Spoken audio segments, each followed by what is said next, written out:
So yan, nagbabakal na tayo. Ito na yung pinaka natin, tie beam. So angat tayo dyan para sa suporta ng ating lupa.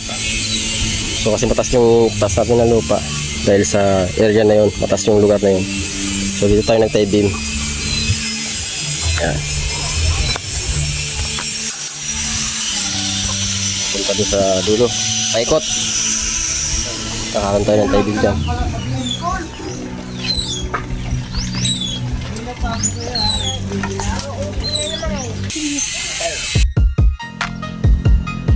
So dahil hindi ko na sa inyo napakita kung paano namin nili-out at paano namin isintadahan at paano ba hinukay at saan ba kami kumuha ng eskwala, so hindi nyo na masasaksihan dahil nabura na natin dahil sa hindi natin inaasahan sa pagmamadali natin mag-edit, pagbubura ng ibang mga apps para yung storage natin ay hindi mapuno, para sa next video natin ay may paglalagyan pa. So boom, biglang naisama na natin yung na-edit ko na sana, na-i-upload ko, na-inedit ko para papakita ko sana sa inyo kung paano ko nili-out at paano ko kineskwala at paano namin hinukay at paano namin nilagyan ng bakal yung poste at paano namin nilagyan ng parelya at paano ba namin hinukay yung para sa asintada. So biglang nawala dahil lang sa pag-delete natin ng mga apps na iba. Kaya ngayon babanggitin ko na lang kung anong kaganapan ng mga pag-layout natin at paghuhukay. Ito na. So ang sukat pala ng bahay ay 5x6. So yung 5x6 sumukat ako 50 cm paikot palabas para sa paglalagyan natin ng mga butterboard ikot sa ating ginagawang bahay. At nung nalagyan ko na ng butterboard stopper, naglagay na ako ng pako at tansi at pagkatapos iniskwala na natin. So syempre pag iniskwala mo yung isang side, lahat na yan iskwalalo na yan, makukuha mo na yan pag sinukat mo. So dahil lang haba ay 6 meters, hinati natin sa dalawa kaya magiging 3 meters at 3 meters at yung 5 meters naman ang lapad hinati naman natin sa dalawa kaya magiging 250 by 250. Kaya nagkaroon tayo ng siyam na poste, siyam na parilya. Ang sukat pala ng ating hinukay 1 meter by 1 meter. So, ang lalim niya isa 1 meter. So pagkatapos hinukay, nilagyan na pala natin ng graba at pagkatapos nilagyan natin yung parilya. Pagkalagay natin ng parilya, nilagyan na natin yung poste. So syempre pag nilagay natin yung poste, hulugan natin yan. Pag nahulugan mo na yung poste, syempre taliin na natin. Pagkatali natin, bubuhusan na. Pagkatapos nga natin binuhusan, nagkuhay naman tayo para sa pag-asintadahan. Bali nag-asintada na. So galing ilalim, may 5 patong pala kayo punta sa ibabaw. So ito na yung finish ng ating biga. So tapos yan. So tapos itong taas na to, ito na yung finish ng flooring.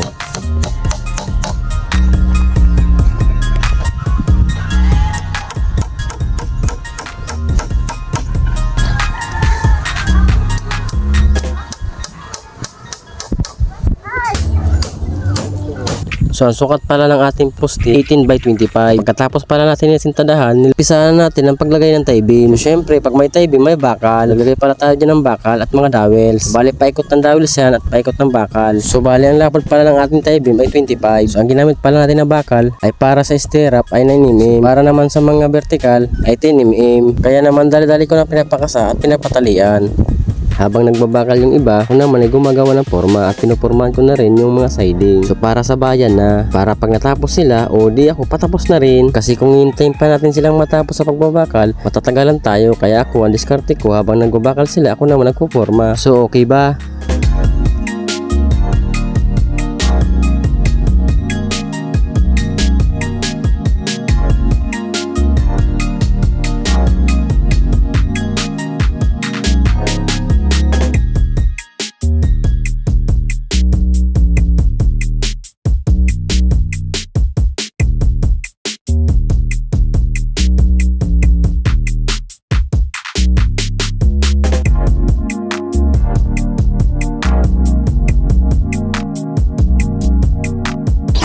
So yan. So maghahalo na tayo habang pigi-prepare pa namin yung yung bubuhusan. So ito na yung itsura ng ng ating bubuhusan ngayon na tie beam. Ito yung tie beam. Ayan. So bali hanggang itong diretso lang muna ito mabubuhusan natin, tapos itong lera na to, tapos papunta dito. Ayan. So habang nagpe-prepare sila ng pamporma dito, so sila naman, yung mga helper natin, magpe-prepare na rin ng pambuhos. So habang nagpo-forma dito, ito pupormahan, so bubuhusan na nila na anuan na formahan na. Yan, bubuhusan na rin yan. So maraming di nakakaalam kapag gumagawa ng bahay, di sila naglalagay ng tie beam. Pero kung babasehan nyo sa plano, pag tumingin kayo ng plano, pag may plano yung bahay, so laging may tie beam, di mawawala yung tie beam kasi doon kukuha ng support sa anumang darating na panahon. Kung mayroon man dumarating na masamang panahon, so support yun si lalim kung gumagalaw yung lupa, lalo na dito sa taas kasi bundok to. So taas na yung bundok na yan, so kaya nagkaroon tayo dito ng ng tie beam para sa impact ng lupa. Ito na lang yung nalagyan natin, yung forma. Tapos to pag malagyan na, so continue yung buhos natin punta doon. Yan.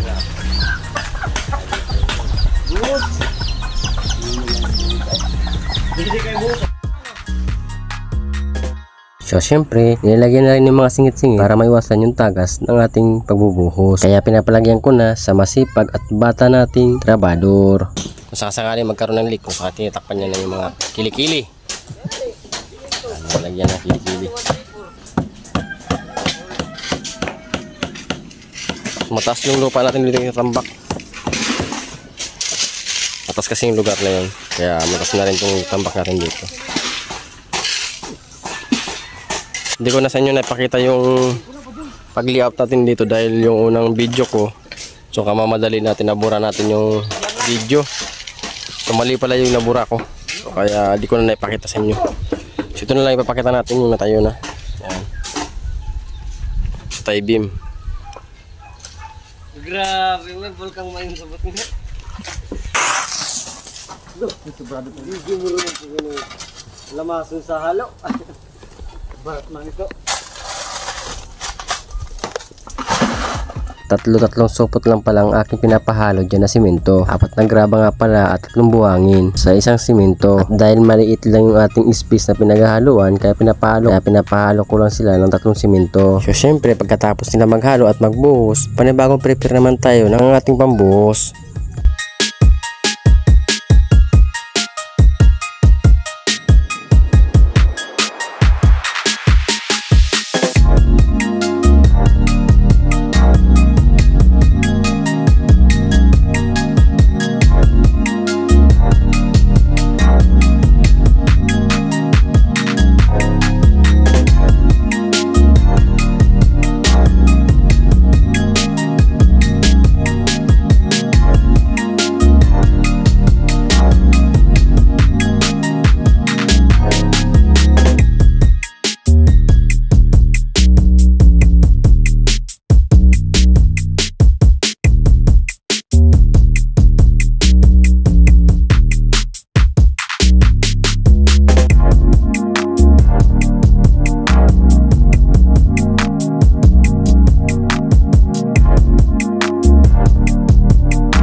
So, stack na muna tayo, stack muna, di mo mag-iriwal.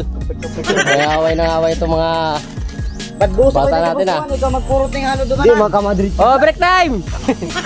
Break time, break time! Ayan si Mayo. May abit, break time! Oh, break time. Kung tayo ng juice. Ayan tayo. Ito mga natin oh, nagulo. Pag may 10 kang ganito kaalagaan talagang malulusaw ang utak mo. Ayan o. Mamamayatak sa inyo. 3 lang yan ha, 3 lang yan. Yan o. Hi guys. Tapos yun. 3 lang sila. Move! Kung may 10 kang ganyan. Kung gano'n ka po gito. Sabi ko eh.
bali.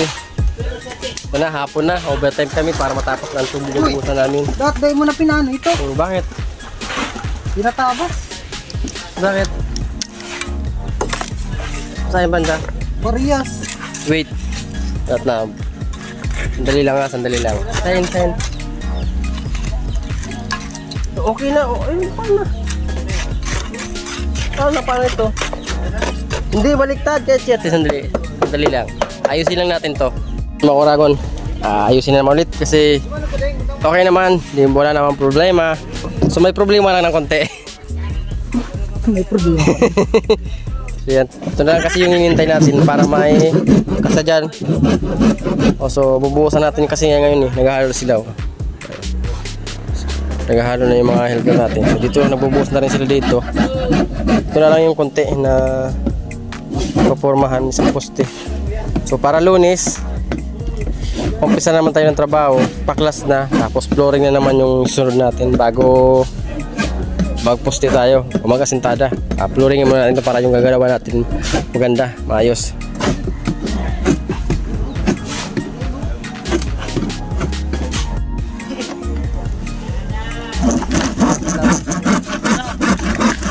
Alright. Kabila.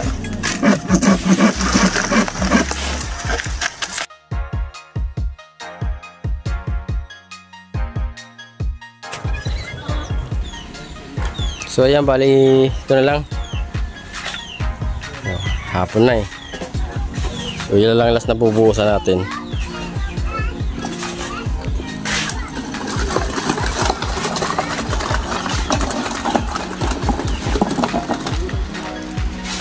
Soksokon mo tayo pa no? Salaksakon mo. Salaksakon. Para sumiksik na mosto. Kaya pa boy? Hey dude, nakita niyo ba yung trabaho namin? 24/7 yo. Yan, out tayo mga Oragon. So araw na ngayon ng out. Para next trabaho na naman tayo. Episode sa ating trabaho. Ayan, tapos na tayo. Okay. Nag-ano ka man sa nang maitadak ko. Tolo na Quintana. Ayan. Hey! Tapos na po kami ngayon sa aming project. Sa Lunes.